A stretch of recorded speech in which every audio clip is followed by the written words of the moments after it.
YouTube. While I set that up, please introduce yourself. Let me know your name on the chat. My name is Aparna. I'm going to be your host for today. Let us know which part of the country you're joining us from. I am streaming from Bangalore. Netra, hi. A lot of you would be from India, obviously, so let us know which city as well, just to know. Yeah. Teenagers. Sorry. Okay, hi Shiva Chaitanya, Vivek, Netra, Anand. Vivek from Mathura. Okay, interesting. Suhail, hi. Srihari, Harish. Nice to have you guys. Anjani, hi.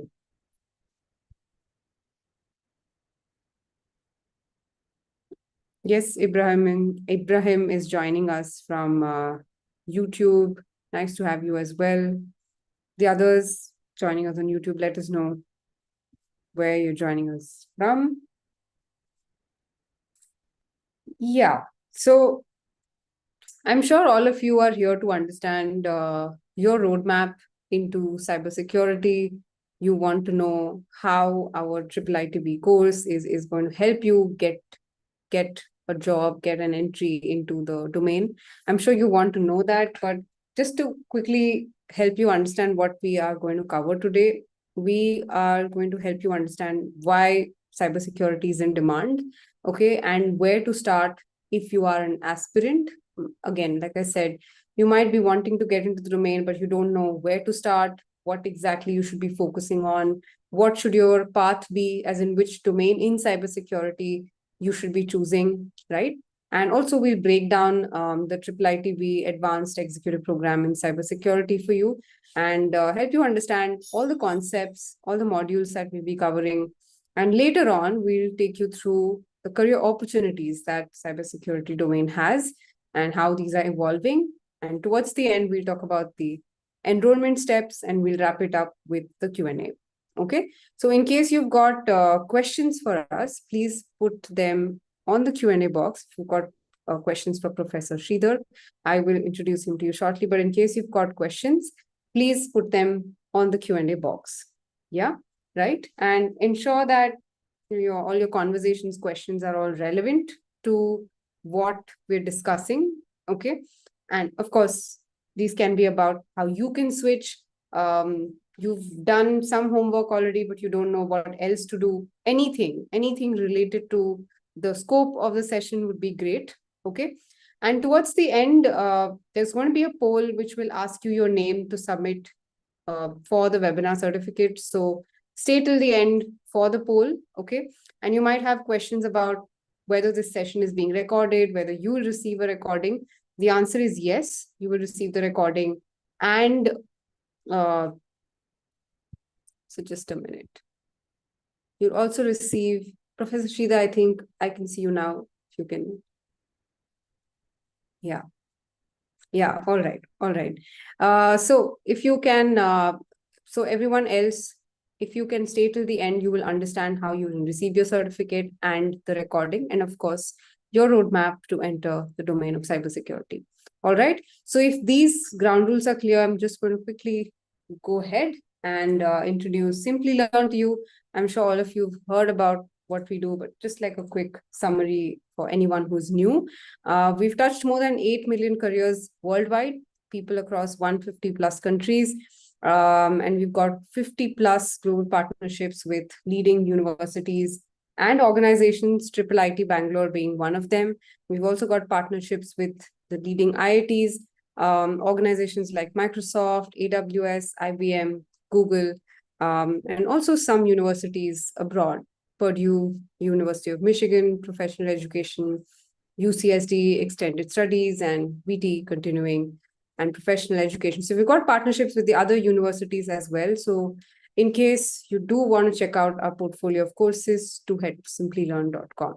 Okay, right? And of course, our learners have rated us 4.8 on 5. That's what we really hold pride in.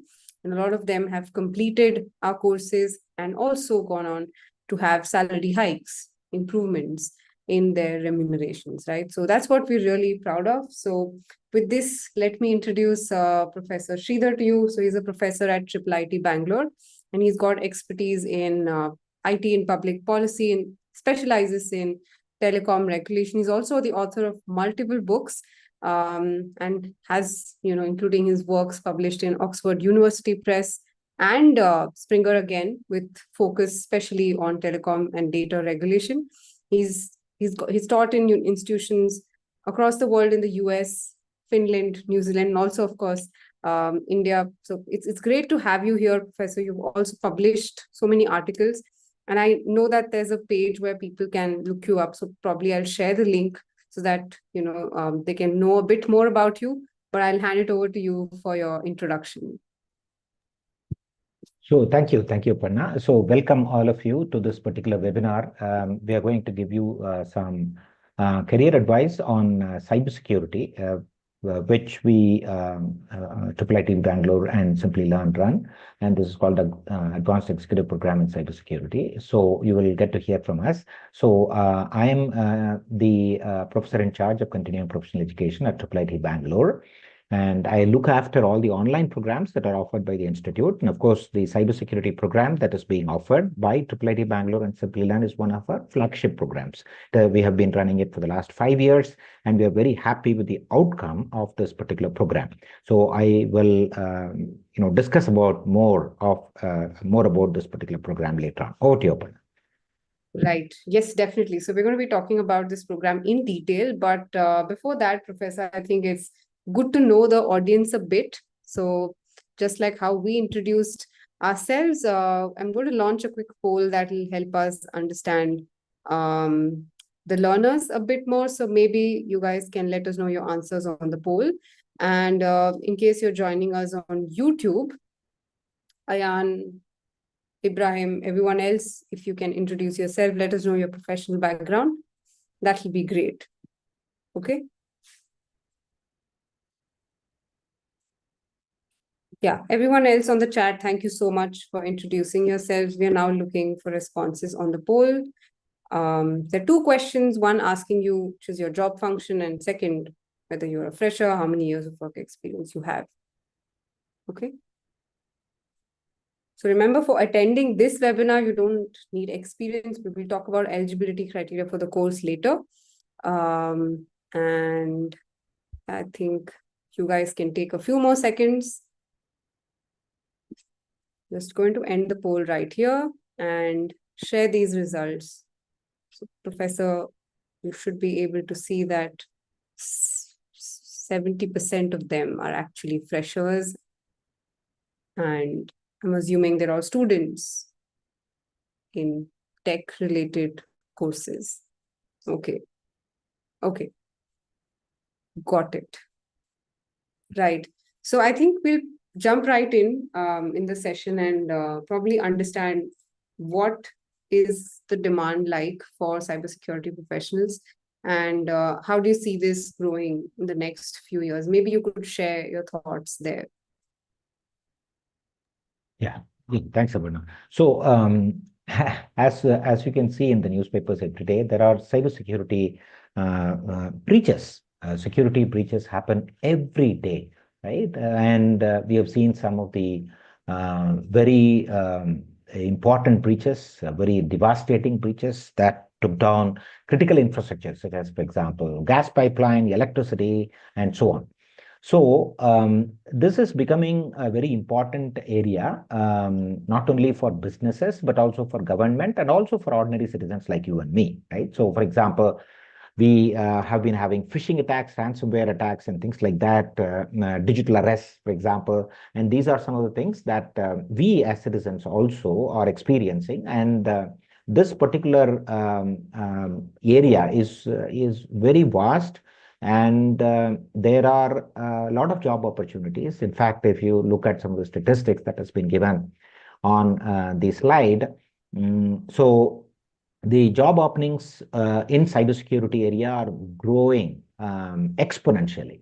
But on the other hand, that is the demand side, whereas from the supply side, that is the number of people who are trained in cybersecurity essentials and cybersecurity advanced programs is very less. Right. So, for example, there is a huge supply demand gap that exists today. So, economists would say that if the supply is very less and the demand is very high, then the wage in that particular job market is going to increase quite a bit. So that is the essence of this particular cybersecurity labor market. So people are in high demand, and therefore the average salary that you can expect in cybersecurity is quite high compared to, for example, other comparable jobs, such as, for example, software engineering or data engineering, and so on.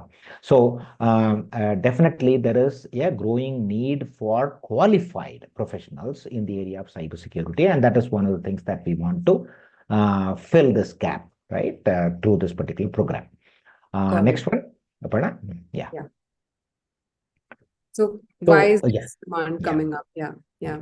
So the reason is that you must have heard this particular instance of Cloudflare incident. There was a security a company which updates patches every now and then for Microsoft Azure applications. Now there was a patch which was sent and it was not tested properly, which led to all the Azure applications coming down world over. It happened about, if I remember correct, about 8 to 9 months back. Yeah. Now, the reason is that everywhere this particular applications are being used. For example, at the hospitals, air terminal checkout counters, in e-commerce websites, and so on. So all those people saw this blue screen of death, right? So nothing worked.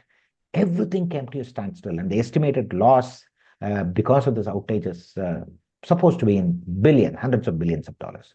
So there are new vulnerabilities which are coming up, and also remote work. COVID, apart from all the other devastations that took place, also allowed us to work remotely, and most of the companies still adopt this remote work possibilities, right? At least 2 days in a week or 3 days in a week, and so on.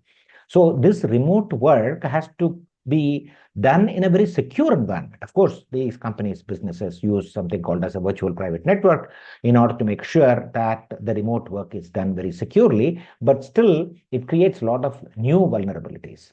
And therefore, there is a need for improving cybersecurity, and hence the need for upskilling people in the area of cybersecurity. The second important point, Aparna, is that cloud migrations, right? Most of the applications have now moved into cloud. And these are all semi-public cloud, which are hosted by Amazon Web Service or Azure or Google Cloud and things like that. And this cloud migration has led to a new area in cybersecurity called cloud security, right? So in order to run your applications well, then it is very important to address this particular aspect of cloud security. And the third one is financial damages from ransomware and phishing attacks. For example, I don't know whether you know about it or not, about 3 or 4 years back, there was a ransomware which crippled the whole gas infrastructure in the United States. So I think, if I remember correct, 2/3 of the gas pipelines could not pump gas because the electronics which used to do all those functions were crippled because of ransomware. And I heard, it was there in the news, that this company had to pay hundreds of millions of dollars to the attackers in order to get them out of this ransomware attack. So a lot of financial damage, and because of this blue screen of death episode, a lot of companies lost reputation, because whenever they wanted to go to the website or, for example, go to the hospital, for example, booking appointments, nothing was working. And therefore, it was a huge reputational damage, and this causes huge financial implications for businesses. So, apart from technologies, there are also new regulations which are coming up all over the world. For example, India has enacted this Digital Personal Data Protection Act, DPDP Act in 2023. In fact, the Information Technology Act, which was done in 2000 and later on amended in 2008, is coming up for renewal. And in fact, India is looking at a new act called Digital India Act, which is going to be tabled in the parliament soon. So these are all regulations which fortify, the cybersecurity infrastructure in the country and make sure that if, for example, the cyber criminals are caught, they will be punished, right? So there is a law in force at this point of time, and therefore there is every incentive for cybersecurity professionals who are going to be professionals like you to equip themselves, right? So that these can be caught in the first instance. Yes, Aparna. Got it. Understood. So how's that, creating opportunities? What do you have, what advice do you have for aspiring professionals like our learners? Correct. So, of course, all businesses today have what is called as security office, right? Chief Information Security Officer, and there is a whole, group in every business, every firm, which looks at cybersecurity, and that's their predominant function. I mean, much like the actual functions of the organization, such as marketing, finance, and so on, there is a security function which is in place in most of the organizations today. The second thing is, that India is a capital for global capability center. In fact, I think Aparna also lives in the same nearby my home, and about 2 kilometers from here, all the global capability centers are present in Bangalore here, right? Almost you take any company, for example, McAfee, Norton, any company you take, all these companies have global cybersecurity, global operations center here. And also, these operation centers are being operated from India for various reasons. And these SOCs, called Security Operations Center, of not only the security companies, but also for any other business, banks, for example. There are a lot of, security operations center from here and Gurgaon and Mumbai and so on. They basically look at cybersecurity infrastructure of large companies, banks, financial institutions, e-commerce companies, and so on, so that any cybersecurity attacks can be prevented. So these also hire huge number of security professionals to make sure that they run the security operations center. So there is a huge demand, not only from businesses directly, but also for running security operations center to look at cyber attacks happening globally. So as I've discussed before, globally, including India, there is a shortage of cybersecurity professionals. There is a need for cybersecurity professionals in every organization because of the huge threat vectors which are emerging today because of cloud and because of so many other areas. I mean, the other area which is coming up is the Gen AI landscape, right? So because of the generative AI is being used by cyber attackers to do adversarial attacks. So there is a huge demand for security professionals in order to combat these particular cyber crimes and cyber fraud, cyber attacks, and so on. So hence is the reason for the numbers that you see here, right? So you can explain, Aparna, the numbers, the LPAs. Yeah, absolutely. So I think all that you said justifies the salary range for people who live in India and abroad. So if you are looking at becoming an entry-level SOC analyst, then you can earn anywhere between 6 to 10 lakhs. If you're a mid-level, then anywhere between 18 to 25 lakhs. Of course, even higher if you're looking at senior roles. And similarly in the US, anywhere above $80K a year is what you'd be earning. Again, entry-level roles and experienced roles, of course, would fetch you even more, outside of US as well. So there's definitely demand, and you shouldn't be worrying about anything. In fact, what Professor said right now was Gen AI is being used by cybersecurity professionals to make sure they mitigate risks. That's exactly how Gen AI is going to be used. It's not going to take away your job, or in fact, it's going to make your job even better, right? So the next segment of the webinar would actually help learners understand what should their roadmap be. So again, I'm sure a lot of learners ask you this question, and you get a lot of this from your own students as well. So we'd love to hear what, what confusions do learners face? Yeah. So, see, if you look at cybersecurity, I mean, if you just Google cybersecurity or ask any Gen AI or LLM models or ChatGPT and so on, you will get a lot of information about certification, right? So there is CISSP certification, there is ethical hacking certification, and so on and so on. There are so many certifications, and therefore it creates a lot of confusion for people who want to learn and who want to have a career in cybersecurity. So one of the things that we do in this particular program is to create a roadmap for you so that you are able to get certain certifications which are meaningful, not only in India, but also globally recognized. That is one. The second thing is hardcore programming. See, it is not that you have to be analytically oriented to be, for example, to excel in cybersecurity, because you need to understand how the attackers are going to,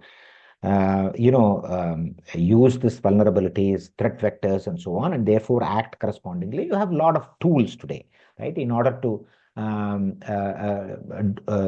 secure your infrastructure. So a lot of analytical capabilities is very much required.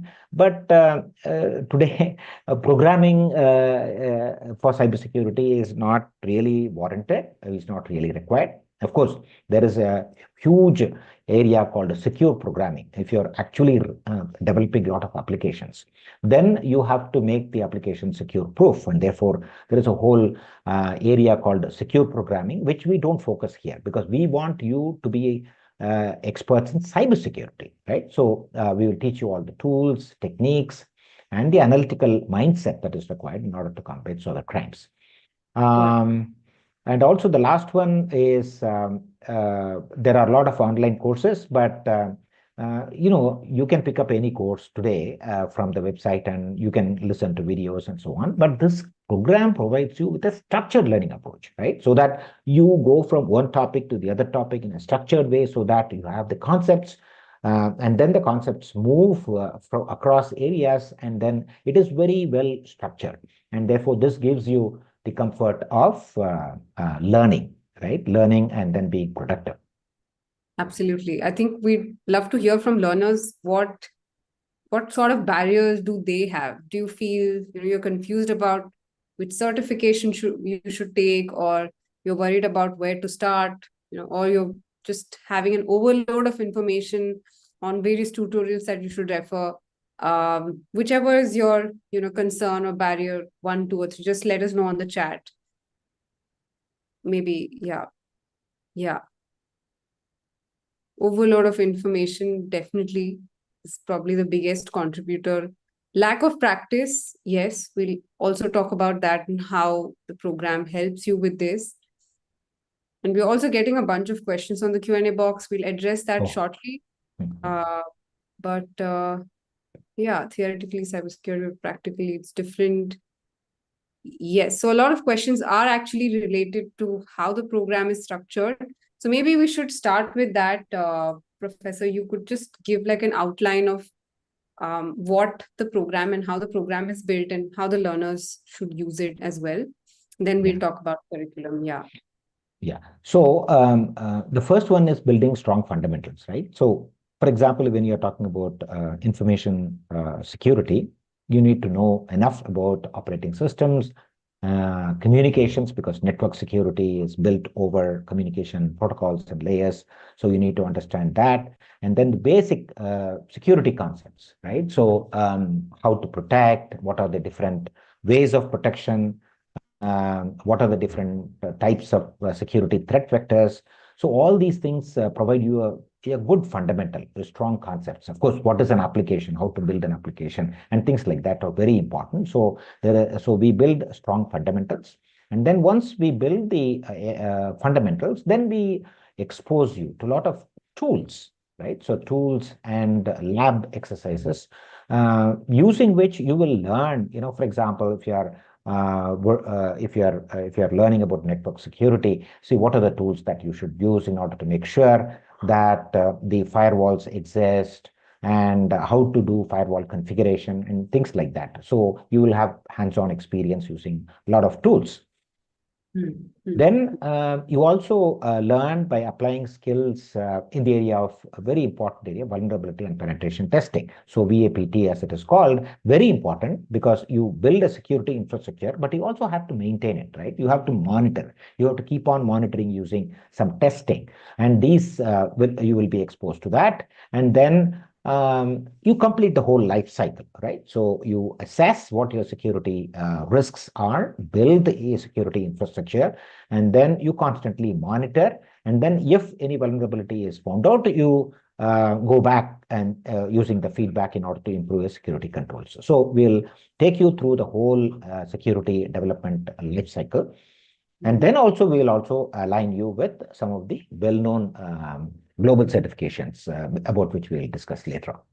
Yeah, I think we should jump into discussing the curriculum, but just like a quick highlight about the program for everyone, this is actually designed for working professionals. Of course, a lot of you mentioned your freshers, but if you are someone who's working and want to do it alongside your work, you can totally do that. It's a 6-month program that requires you to spend a few hours in the week to attend your live classes, and this is delivered, has master classes delivered by Professor Sridhar himself and also the other, along with other faculty. We'll discuss about curriculum, and the flexible online format kind of helps you upskill and also move towards your goal. Professor Sridhar, I think we can talk about the curriculum and how it offers hands-on But learning. if you go back, I'll just mention a little bit about the eligibility criteria briefly. I mean, it is for working professionals, as Aparna said, right? So if you are, I mean, I see some questions coming from the students. So it is not mainly it's not intended for students who are still doing their program in your respective institutions. So after, I mean, if you have graduated, yes, we can take you, because we do a lot of for example, credential checks to make sure that you meet the eligibility criteria as per the university norms. So it's very important that you are working professionals or, for example, those who have completed their degrees, right? In any of the undergraduate programs, about 50% or more are eligible to apply for this particular program. Those who are still students who have not yet graduated, unfortunately, this program is not, we cannot really enroll you in this particular program. That is one. The second thing is IIITB faculty. We will come and discuss about master classes across various disciplines later on. This flexible online format, right? This is one of the things which is really, really useful for working professionals. Most of you will be, I think, working professionals, and therefore you can go through the video lessons. And then you can go through the labs and experiments and so on. And then you can also attend the live sessions, especially during the weekends, right? So we have, in the evenings, like late evenings, like 8 to 10, like this, India time, so that you can also, hear the master classes from subject matter experts as well as IIITB faculty members. Right. Got it. Thanks for adding to that, Professor. So I think before we come to hands-on learning, I think it's good that we cover the curriculum first, and then maybe we talk about projects. So if you can help the learners understand the curriculum here. Yes. So in the the curriculum is designed across different important security related areas. For example, the first one is enterprise and infrastructure security. So which means that most of the enterprises will have a number of IT applications, networks, and things like that. And therefore, the first module helps you to prepare enterprise-wide infrastructure for security enhancement. So that is going to be the first module that you will go through. You will learn all the aspects of enterprise-wide security. The second one is applications and web application security. See, most of the vulnerabilities are found in applications, right? So so the whole there is network, there is the network which connects all these different servers and clients and so on, and then there are applications which are built on top of it. right? These applications are very vulnerable because most of the times the developers who code these applications, right? So they have the mindset of making it very user friendly, right? So the applications have to be such that it is very easy to use, right? But when they are building these applications and with the whole motivation to induce users to use it, they don't do secure programming. So which means that it leaves a lot of vulnerabilities in the applications. So it's very, very important to understand what kind of vulnerabilities exist in applications, whether it be web application or non-web application, and then how to plug those vulnerabilities and then improve the security controls is the scope of the second module. The third one is ransomware and malware analysis. So these are for example, if you look at any attack, cyber attacks, there are two main attacks which are very, very dangerous. One is ransomware and the other one is phishing attacks, right? So for example, ransomware and phishing attacks contribute to 90% of the security attacks which happen worldwide, especially on retail consumers like you and me. So there are tools by which you can configure so that these ransomware and malware are dissected, right? And then they are separated out. So it requires a lot of configuration management to understand how, for example, ransomware and malware work, right? So for example, some of the malware, in fact, go to the root level of the operating system and then can create havoc to your machine. In fact, wipe out the disk and things like that, right? Which only root of the operating system has privileges to. So we need to really understand the way in which ransomware and malware work, and that's the focus of the third module. The fourth one, very, very important, is ethical hacking and vulnerability and penetration testing. So once we have set up the security controls, we cannot be satisfied with that, right? Because the security attacks continue to evolve over a period of time. Today, as I've told you, most of the attackers use AI-based adversarial attacks. So it is possible that even if your security control is foolproof today, it may not be foolproof tomorrow, and therefore it requires constant monitoring. So vulnerability and penetration testing is one of the ways by which you can find out if there is any vulnerability or not. This has to be done periodically. Apart from the technical nature of this, there are also regulatory requirements. For example, if you're working for a company for which the headquarters is based in European Union, for example, they have to comply with the regulations, right? So the regulations, in fact, dictate that periodic assessment of security vulnerability is done by all the companies which are connected with the EU, and therefore this is also a regulatory requirement. Then ethical hacking. See, you can build an infrastructure and you can do vulnerability testing. It might indicate that you don't have vulnerability, but you cannot be satisfied, right? Because there is someone, security attacker, who is always looking for a small vulnerability in your entire infrastructure in order to penetrate that. So this can be offset by using what is known as ethical hacking or white hat hacking. So companies today actually hire ethical hackers so that they are experts. So like you are going to be an expert if you take this particular course. So ethical hackers or hackers which are hired by the company in order to find out vulnerabilities in the system that they have, right? They are given all the permissions to do that, and therefore it is called ethical hacking. And whatever they have found out, they will report it so that security controls can be improved, right? That's why it's called as ethical hacking. It's not unethical in the sense that these hackers will not demand ransom or blackmail and so on, but it's only used for improving the security controls. So ethical hacking and VAPT is very much required, and that is the focus of the fourth module. And the last one is you will do a lot of projects, right? So cybersecurity, you will have to have a hands-on experience, right? Even though, for example, in most of your education, right, you would have learned a lot of lectures on cybersecurity, but doing it using tools, doing a project is definitely worth it because it applies the theoretical knowledge that you have into practical exposure.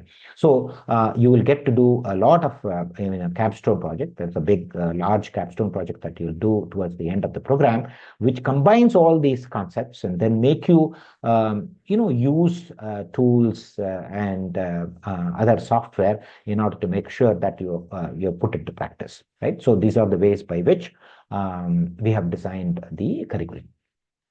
Got it. So, while you were explaining the curriculum, a curious learner had this question about, okay, after they've learned these modules, which one is suitable for someone to specialize in, which domain in cybersecurity is good? I mean, Vivek has that question. So if you've got ideas or advice for someone to choose a specialization. Correct. So, for example, I mentioned to you about Security Operations Center, right? A SOC. Yeah. So, if you are planning to work in a SOC, for example, then infrastructure and enterprise security is very, very important because that's what SOC does, right? But on the other hand, if you're working for Microsoft or any other software development company, then you will be more interested in application security because you are developing a lot of applications, or startup, for example. Right? You're building applications for a particular startup and you want to build an application which is secure, which is secure proof, right? So depending upon the type, or, there are a lot of ethical hackers who demand a lot of, who are freelancers who will do ethical hacking and then they get paid huge amount, right? So you can be a freelancer and do ethical hacking for the companies. So it really depends upon what kind of a career that you are looking at after your course. Got it. Understood. So of course you did highlight about the capstone projects and the labs. So if you can also shed some light just a little bit on how it actually happens after, does it happen after each module or does it happen at the end of the course, so that people would decide? So we believe in continuing assessment, right? It's not that you learn all those things and then do one project and get out, right? And that's not going to be useful for you.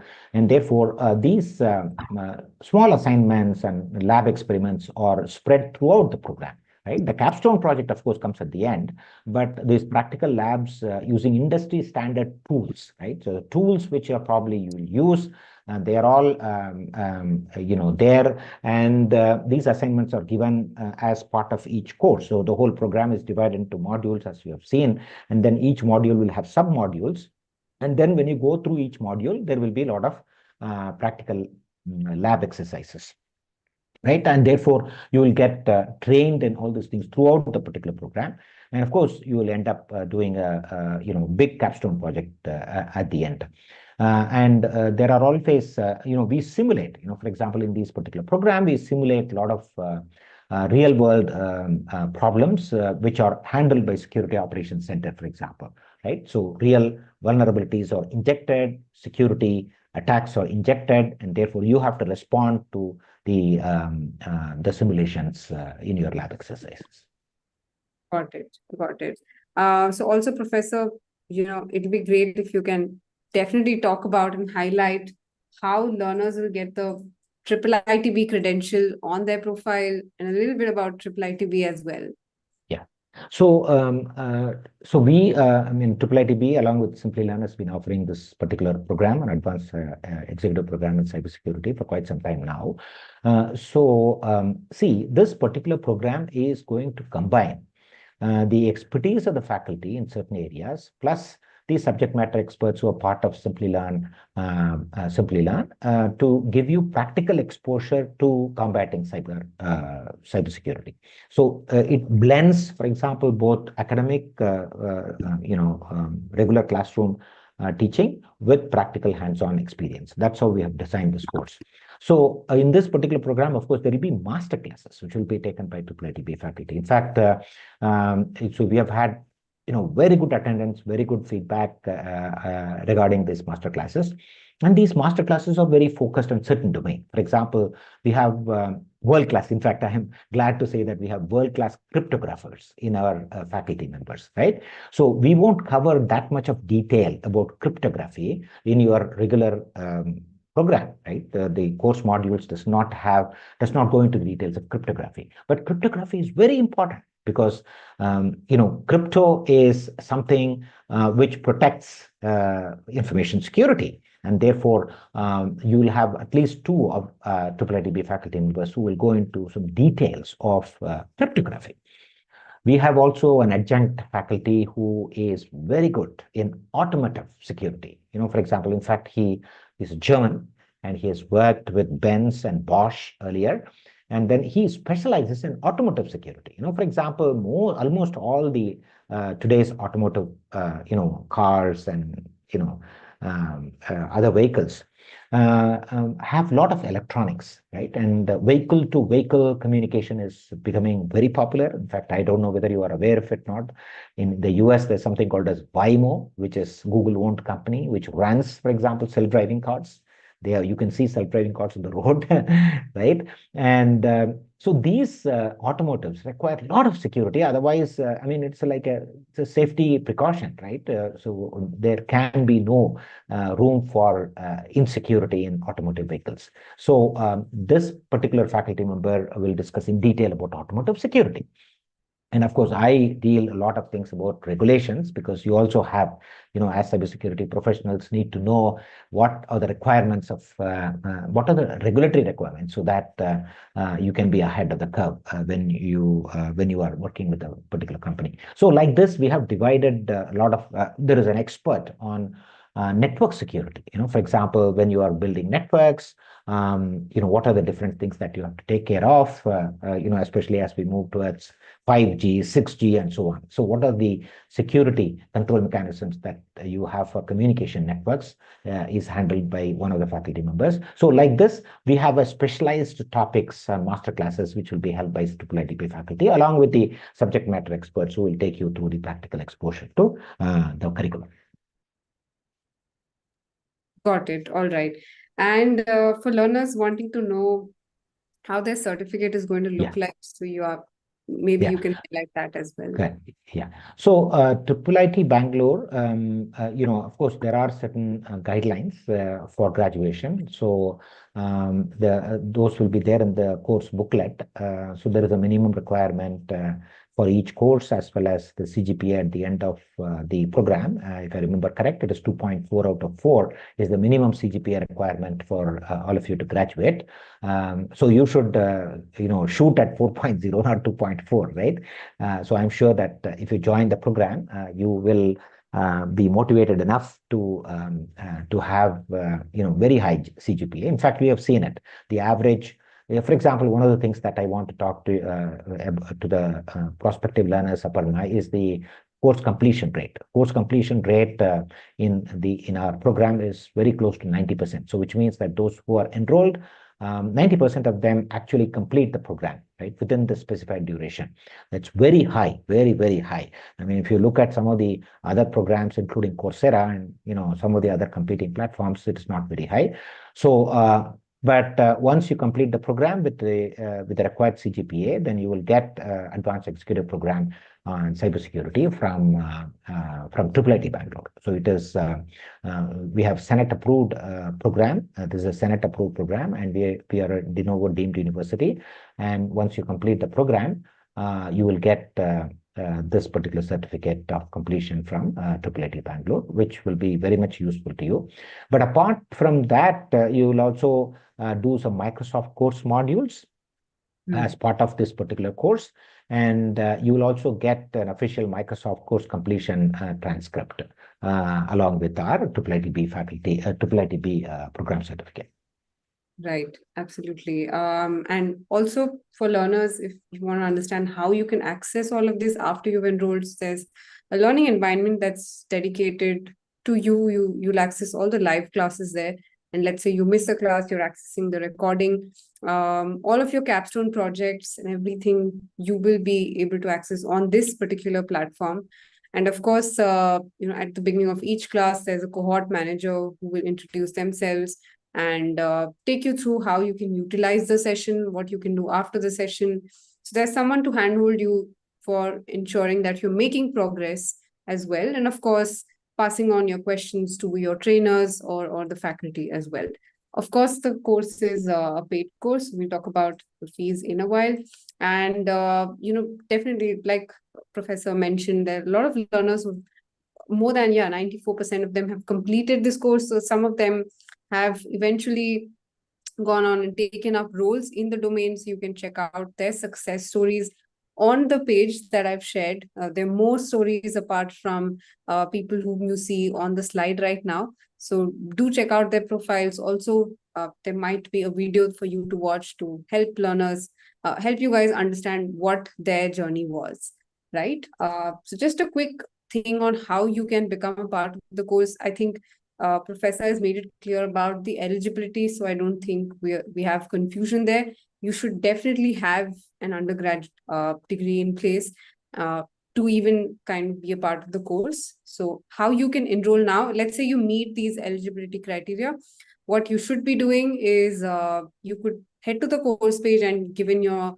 application, and someone from the admissions team will reach out to you, check your eligibility and see if you're good to go, right? So an easier way is that I'm going to be launching a poll here. So your details are going to be passed on to someone, your contact details, and they will call you and verify your information, see if you're eligible enough to apply, and then they'll guide you with the application process, right? So this is your upcoming cohort details. Someone was asking about when these classes will happen. I'm coming to the course in the next slide.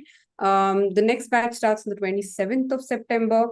And these are your class timings, 6 to 9 p.m. on weekends. And this is your course fee, close to 1,55,000 rupees. And if you want to opt for an installment plan, you can also do that at 6,900 rupees a month. Okay. And you can let your learning advisor know about this. So that's how you can opt for this particular option. And in case you are interested in becoming a part of our next cohort, which is starting right away, you can actually do that by expressing your interest in the poll that I've launched. So this poll is going to be around for a while. Okay. And some of your questions have been addressed on the Q&A box about eligibility because Professor had already addressed that. So I'm just going to pass some other questions that, there mostly were confusion about what this person should do. So we've got a retired person from One India, base co as okay, I'm reading the statement wrong. So this person is a cooperative bank as manager IT, and his main role was a CISO. Is it will it be helpful if he joins this course, or how? So that's his question. So to be frank with you, sir, you are already CISO, right? So which means that you know the basics of cybersecurity. So I basically would not advise you to take this particular course because most of what we do in this particular course is for people who are entering into the cybersecurity area. And, I think you should think about an advanced course in cybersecurity, if at all you want to do it. So let me be very frank and so that you are very clear as to what to expect from this particular course. Yeah, absolutely. I think Suraj, the classes are definitely going to be in English, not in Hindi. Also to clarify that, and I'm going to move on to the next question, which is something that we addressed in the beginning. So Suhail has a question to your respected Professor Sridhar. I have a question to you. If systems are going to be AI driven and everything is automated, why are companies forcing for human resource? Why are companies forcing people to get trained in AI? Of course, there'll be systems that perform tasks automatically. So why should one be training in AI? So Suhail, what is his name? Suhail, yes. Yeah. Suhail, you should read. This year Nobel Prize in economics went to a professor called Darren Acemoglu at the Massachusetts Institute of Technology. He in fact looked at it. He has looked extensively at the role of AI in business firms. And he has indicated the verdict that he has come out with. Of course, he got the Nobel Prize not for this, but for something else, which he did like 20 years back, is that the number of, the jobs, the kind of jobs are going to be replaced by AI, but there will be new jobs which will be created, right? And therefore, everybody is in a mood to upskill. If you don't upskill, then it is a dead end for anyone. Even, yesterday it was there, Sundar Pichai has asked all the Google employees to upskill. You have to learn to use AI-based coding, right? That's the way companies are moving so that you can be very productive. And of course, AI makes a lot of mistakes, as you know, right? And if you're building an application which is mission critical, you cannot afford a machine to actually code, and therefore you need to be in control. That is one. The second one is especially with respect to cybersecurity, right? Now, as we have mentioned earlier, there are a lot of AI adversarial attacks are coming in, right? So AI-based attacks on applications and networks, we are seeing it today.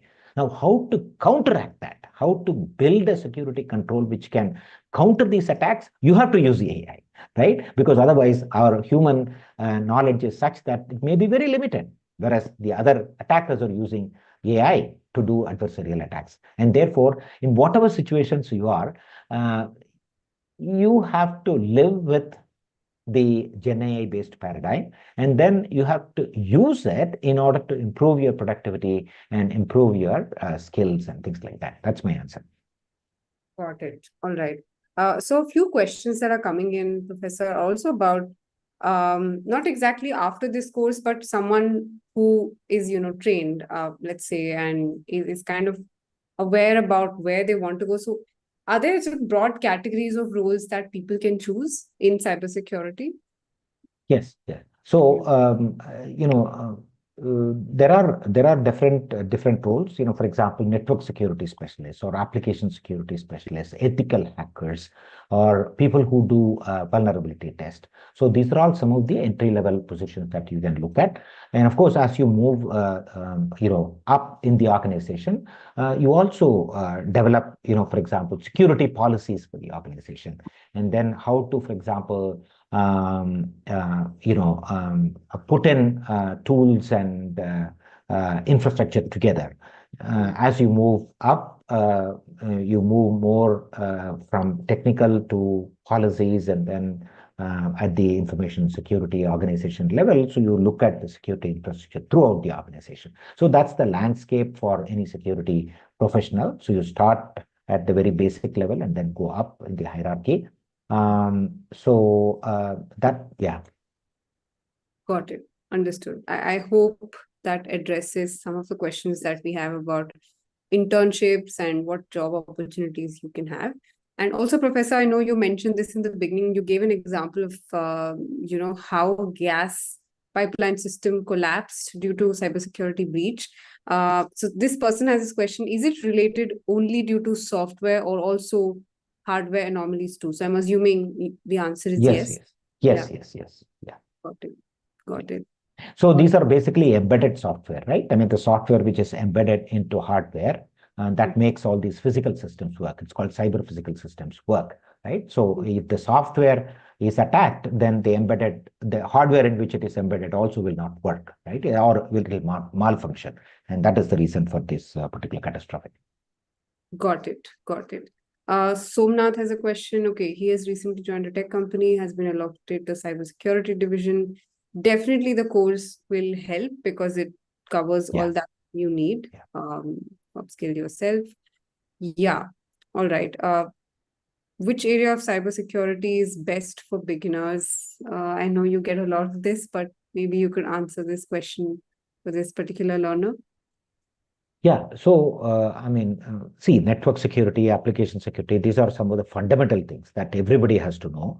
And therefore, this program will give you all these essentials, security essentials across each of these modules. So that is pretty much you can, yeah. Got it. Understood. Understood.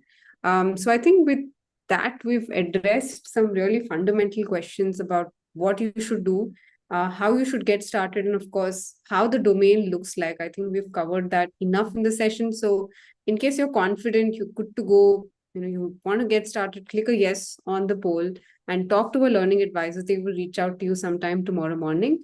But if you're confident, just let us know. A quick yes on the chat will help, or any thoughts that you have about or confusions. If you have, you could raise your questions. A lot of you are still posting about your eligibility. So unfortunately, if you don't have an undergrad degree, you cannot apply or become a part of the program. So maybe finish it and then you could become a part of the course. Some of the learners have a BCA degree and they're pursuing an MCA. So I'm sure they can still be a They part can do because they have finished the undergraduate program in BCA, so they can enroll. No problem. Yeah. All right. Great. So if you have some sort of a roadmap ready for you, also it's great. Just a quick thumbs up or anything will help. Great. Thank you so much. Amazing. I'm just going to keep the poll live for a few more minutes until we have some last minute questions, and then I will close it down. Remember, the cohort is starting, in the next couple of weeks. So it's a good time to start thinking about applying, because, there's also going to be how you're going to arrange your finances and all of that. You need to plan that, and also how you're going to manage that with your work. And of course, discussions with the learning advisors on how your path ahead should be, what the program contains, and all of that. So give yourself that time to understand everything about the course before you become a part of it. So ensure you click a yes on the poll now. Just have the conversation at least. Yeah. Okay. Suhail has another question. As you're aware, every region across the globe is tightening the GDPR regulatory compliances. So will it impact for a candidate who's working in India? He or she has to counter an attack from the USA or UK for the rest of the world. How do they prepare themselves for it? That's his question. So, see, technical response will not change across geographies. The only thing which changes across geographies is regulation. As you have correctly pointed out, EU GDPR mandates all the companies that serve the customers in EU to be EU GDPR compliant. So, which means that even if you're working for a subsidiary or a third party in the third party firm in India, which serves the customers in European Union, you are bound by GDPR regulation, right? And therefore, you have to be compliant. I mean, you have to make sure that all the security audits are done. It's security by design is done on your systems, and then you do this, compliance with the regulation periodically. So that is a mandatory requirement as per the GDPR regulation. The US does not have omnibus regulations such as GDPR, but it has the Health Insurance Portability and Accountability Act. Aparna showed it in one of the earlier slides, HIPAA. Yeah. It's called HIPAA, right? So that's for health care industry. And if you're working for any company which deals with the healthcare data, then you have to be HIPAA compliant, which also requires all these security by design, security controls to be put in place, monitoring of security controls is required throughout, and all those things have to be made compliant. Does that hope it answers your question? I hope it does. Suhail, okay, another couple of questions, and then we'll close the poll and also move towards the next segment, which is asking names for your certificates. We've got a question that says, in case of a malware attack, what antidote is applied? Is it Kafka or Selenium? What is that? This person wants to know. Yeah. So malware can be of various types, right? So it can be a malware embedded in a cookie to malware embedded in the operating system and so on. So this requires deep understanding of how malware works, and then take precautions on using anti-malware software and things like that, which will be dealt with in the course in detail. Got it. Got it. All right. And yeah, one last question. Okay, Pandurang has this question. What is the difference between application security and product security? So it is more or less the same. I mean, a product consists of applications, but it is quite possible that the product may be embedded in your hardware, in which case you have to also look at the hardware security. But application is mostly software. It is in the upper layer of the software protocol, right? So you have all the different layers of the protocols, and application is at the top, and therefore it is mostly software driven. And hope it answers the subtle difference between product security versus application security. Product may be an embedded in the hardware, and you have to take care of both software as well as the hardware security controls. Got it. All right. I know a lot of you still have questions about eligibility. I'm going to make it clear for the last time. No, if you're in your 12th, you cannot No. take this course. You have to have a minimum of bachelor's degree with about 50% or more as the eligibility criteria. I'm sorry, but that's, as per the regulations, we cannot really offer to students without having undergraduate degree. Yes, and that's how the course, that's how the eligibility is set. So I'm just going to end this poll right here, and thank you so much, everyone who's expressed interest. Please expect a call from our learning advisors tomorrow, yeah? And do discuss with them your plan of which cohort you want to be joining. yes. And you can also opt for installment options in case you feel the entire course fee is slightly high. So with this, I'm just going to launch the next poll and the last poll for the day, which is asking your names for the webinar certificate. Please make sure you do that again the next couple of minutes because we're about to wrap up the session. Okay. And it was great hosting the learners and also listening to your advice again, Professor Sridhar. So all the learners will meet Professor Sridhar and also other faculty from IIIT Bangalore if you become a part of our upcoming cohort. So any parting thoughts that you have, Professor, for our learners aspiring to be in the domain? So if you're looking at cybersecurity as your future career, you are in the right area, right? So this is going to be booming in the years to come, and cybersecurity skills are hard to get. And therefore, even if you look at our own curriculum, for example, we run the integrated MTech program, BTech program, and also MTech program in person at our institute.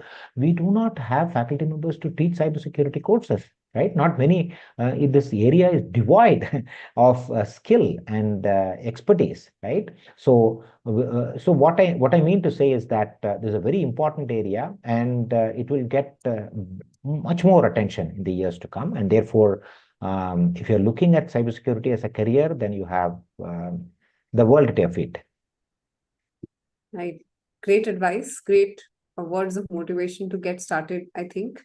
But yeah, thanks everyone for your time. I'm also going to end this poll right here. And in case you've got questions about upcoming webinars or anything that you would like to share about this webinar, you could reach out to us, webinars@simplilearn.net. Okay. And we'll see you again. We'll also hopefully see Professor Sridhar once again in one of our webinars. It's great listening to you. Thanks, learners, for taking the time out on a working day and understanding how you can get started in this wonderful domain. I hope you got clarity. And we also hope to see you in one of our upcoming cohorts. Thank you so much. Bye-bye. Thank you, and wish you all the very best. Yeah.